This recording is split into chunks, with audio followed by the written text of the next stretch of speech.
మన రక్షకుడైన యేసుక్రీస్తు నామములో అందరికీ వందనాలండి.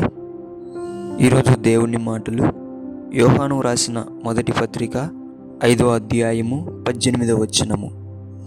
దేవుని మూలముగా పుట్టినవాడు తన్ను భద్రం చేసుకొనును గనుక దుష్టుడు వానిని ముట్టడు.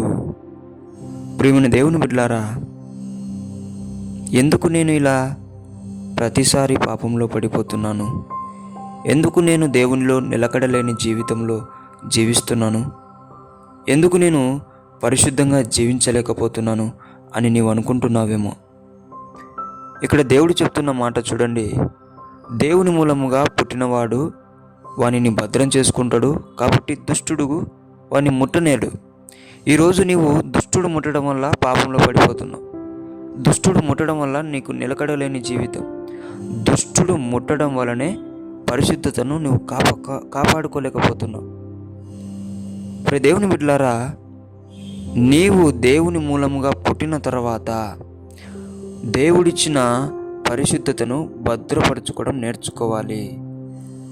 నీవు దేవుని మూలముగా పుట్టిన తర్వాత నీకు ఉచితంగా నీతిమంతుడని పేరు పెట్టబడి ఉంటుంది. ఆ నీతిమంతుడని పేరు నీవు భద్రపరుచుకోవాలి. నీవు దేవుని మూలముగా పుట్టిన తర్వాత దేవునిలో నిలకడ జీవితం నేర్చుకుంటూ భద్రం చేసుకుంటూ ఉండాల. అప్పుడు ఏం చేస్తాడు? దుష్టుడు భయపడతాడు నీ దేవుడికి రావాలంటే. ఎందుకంటే నీతిమంతుని ముడితే ఆయన కనుగుడ్డును ముట్టినట్టంట.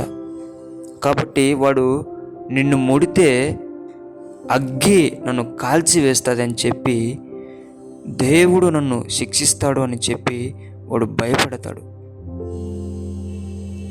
కాబట్టి ప్రియ దేవుని బిడ్డలారా, భద్రపరచుకోవడం నేర్చుకోండి. పరిశుద్ధతను కాపాడుకోండి, నీతిని కాపాడుకోండి, యథార్థతను కాపాడుకోండి. నిలకడగడ జీవితం పొందుకొని దుష్టుడు ముట్టకోకుండా నీవు కాపాడబడడం కాకోకుండా అనేకులను కూడా నీవు దుష్టుడు ముట్టే ప్రతి ఒక్కరిని కూడా కాపాడుతూ ముందరికి నడుస్తూ క్రీస్తుతో జీవించాలని దేవుని పేట మనవి చేసుకుంటున్నాను. దేవుడి మాటలను దీవించునుగాక. ప్రార్థించుకుందాం. యేసయ్యా, మీకు వందనాలు నాయనా. నీ బిడ్డలతో నీవు సూటిగా మాట్లాడినందుకే వందనాలు ప్రభువా. తండ్రి, ఎవరు కూడా పరిశుద్ధత జీవితాన్ని, యథార్థత జీవితాన్ని, నీతిగల జీవితాన్ని పోగొట్టుకోకుండా భద్రం చేసుకొని దుష్టుడు ముట్టకోకుండా భయపడే విధముగా మేము జీవించే బిడ్డలుగా మమ్మల్ని నీవే తయారు చేయమని యేసు నామములో ప్రార్థిస్తున్నాం తండ్రి.